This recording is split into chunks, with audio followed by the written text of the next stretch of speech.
Since the trading days, cash has been a staple in every economy. It makes it easy to buy goods and paying the neighbor kid to shovel your driveway during the winter. But as finance evolves, it's improved the safety of business, lowering the chance of business owners getting screwed by counterfeit bills or getting robbed on the way to make a deposit at the bank. It's true, since the creation of debit cards and credit cards, and even the development of services like Venmo and Cash App, paying for anything, including splitting dinner with a friend, has gotten much easier. So the question remains, why do we still use cash in our economy, and would a cashless society be a problem? The question has sparked a lively debate about the presence of physical currency within our society, especially due to a shortage in coins within retail over the past couple years. In the years of 2020 and 2021 especially, there was a good chance that you'd see one of these signs at anything from Wendy's to Walmart. It was like, wait, how did having change suddenly become a problem? Turns out it happened to be caused by an abrupt change in spending habits in 2020, when customers switched to almost entirely plastic for everyday purchases. Online and contactless payments became a huge part of people's transactions.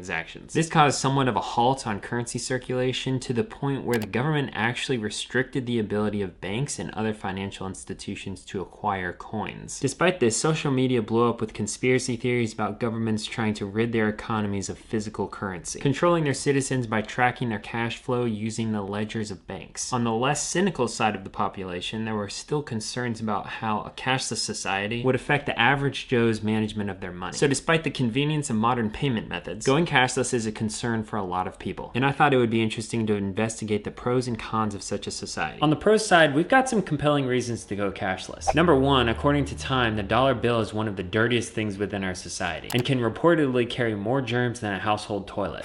It passes between hands of which you have no idea where they've been. It makes a whole lot more sense, especially looking back to 2020 with the uncertainty of how Rona would transfer between people. Number two, a cashless society can help limit crime, because organized crime frequently uses cash to stay out of the government's eye. Cashless means that everything could stay on the books and viewable to banks and the government, and illicit activities could be stopped more easily. Number three, tax evasion would be limited. Cash is more difficult to track, so it's a lot easier for people to avoid paying taxes if they operate primarily in cash. Then on the other side, we have some compelling arguments about keeping the status quo of using cash in our society. Number one, cash is more private. Even if you're a law-abiding citizen who pays their taxes, do you really want the government or even just the banks to see every transaction that you make? Number two, cash allows the giving of small gifts for birthdays, Christmas, and other celebrations, especially for grandparents who are less technologically savvy. Number three, cash allows you to make small transactions at art shows, farmers markets, and other similar events, without the small business owner having to pay a fee on every transaction to a payment processing company like MasterCard or Visa. Number four, cash is great for emergencies. On occasion, stores aren't able to process card payments because of some glitch. Cash is a great backup. Plus, if there's a larger glitch with your bank account or just the bank in general, or if there's a hack or a natural disaster and you aren't able to access your funds for a period of time, cash allows you to still obtain groceries, gas, and chocolate milk. Number five, cash tends to cause people to spend less, because you have to physically give up something to pay for a product or service. Psychologically, that has a greater impact on your willingness to give up hard-earned cash than by handing over a card and then receiving that card right back after making a purchase. These were the pros and cons of cash within our society. But what are the actual cash habits of people? Based on a Gallup poll taken in July of this year, only 26% of Americans said that they used cash on more than half of their purchases. 5 years ago, it was more than 50%. Even more impressive, 6 in 10 said that they only use cash rarely or not at all. Now, a lot of that is projected to be a result of Rona and the increase in contactless and online payments. But the interesting thing is, regardless of the low percentage of people that actually use cash, Gallup found that over 50% still feel more comfortable if they have cash in their wallet, which suggests to me that at a minimum, cash fits the need for handling emergencies for the majority of Americans. My audience is a bit more cash heavy, with 16% presumably being okay with a cashless society, with the rest preferring cash or at least being concerned about what a cashless society would mean for them. Now for me, I personally use very